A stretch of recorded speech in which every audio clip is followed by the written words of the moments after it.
welcome back to the series. I'm the boy who lived twice, and today we'll be talking about how social media would affect a modern day wizarding world.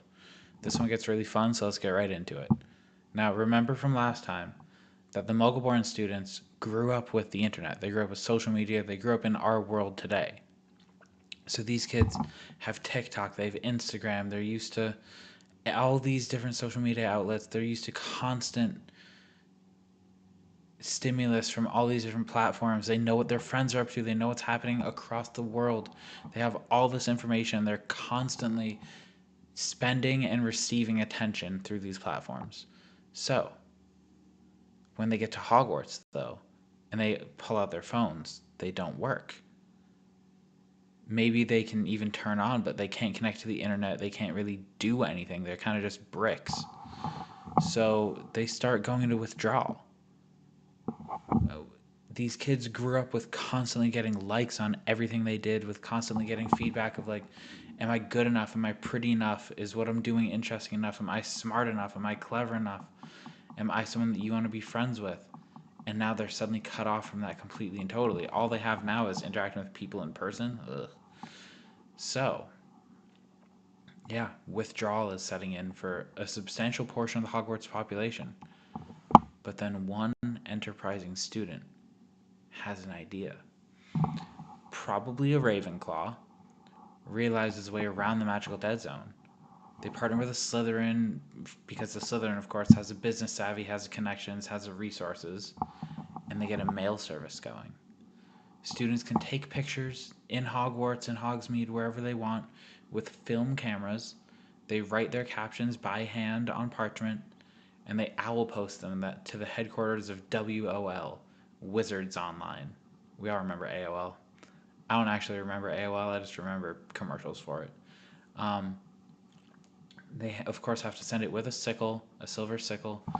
The post is then made to the correct platform using credentials that the company has already stored, that were sent when the account was first created, and they log into the student's account for whatever social media platform they want to post that image to, that caption to. They make the post, and then, well, employees at WOL can sign into all the students' accounts and scroll through. Just scroll right through, look at everything. Oh, your friends posted this. There were these comments on your post. You got this many likes on this. They can show them everything throughout their entire social media presence. Everything that they've gotten, all the notifications, everything that they've received, every bit of stimulus that they would get if they were there in person. And then they extract the memory as a silver cloud-like substance, bottle it up, and I'll post it back to Hogwarts. Now the students, of course, all have, these have been developed, rudimentary Pensieve-like objects to view these memories. And so they all pull them out in the dead of night, pour the memories in, and watch.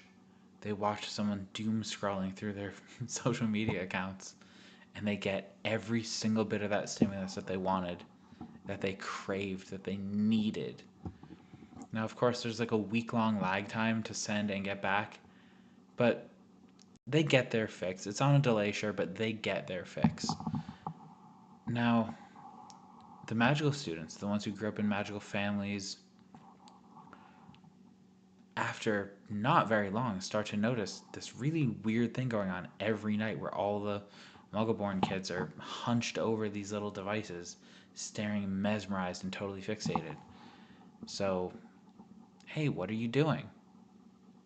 Well, they tell their friends, and before long, even the pureblood students have written to WOL, created accounts, and they're doing the exact same thing. Before you can imagine it, all of Hogwarts is just as hooked on social media as kids at any high school in modern US. Social media wins this game. Now, there is of course a concern about magical knowledge getting out into the Muggle world. Like, if one of the kids takes a selfie and there's a house elf in the background cleaning, or if they get an image of them doing magic and that gets out into Instagram, won't the entire world know? Before long, this happens.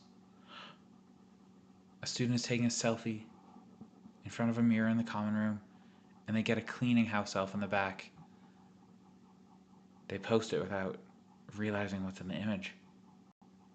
The ministry takes notice. The ministry is so concerned. The student's about to be sent off to Azkaban for violating the International Statute of Wizarding Secrecy. Is magic public knowledge now? Is their world about to fall apart? No. Somebody has the very, very, very clever idea. They log in on a different account and they post underneath it, "Oh, come on, that's such obvious AI. Hashtag magic AI." Before long, everyone is like, "Oh, that's such an obvious, stupid hoax. That's not even a costume. That's just an AI image. Nothing clever there." Everyone's complaining, everyone's whining. And so everyone at Hogwarts, everyone in the wizarding world who's interacting with social media starts tagging hashtag magic AI at the bottom of everything they post about their real magical lives. Because why not? That way you're safe. That way you're always safe.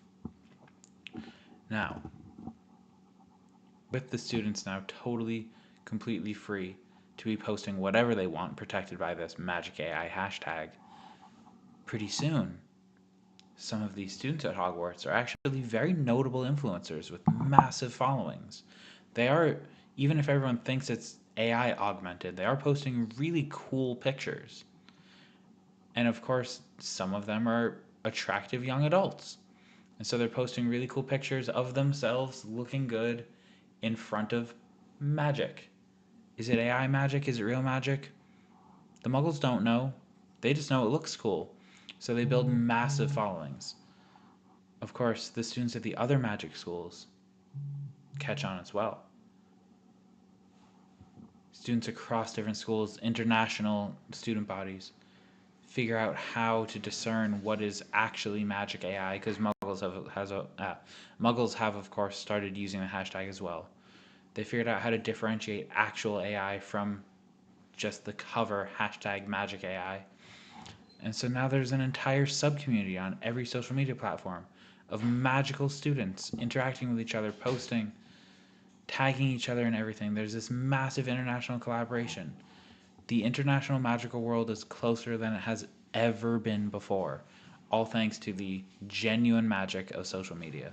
Because as toxic as it might be, as addictive as it might be, it does bring people close together across the entire world. And of course, these close relationships globalize magic in a way that has never been true before. It was the whole point of the Triwizard Tournament, but it didn't really work that well, the competition.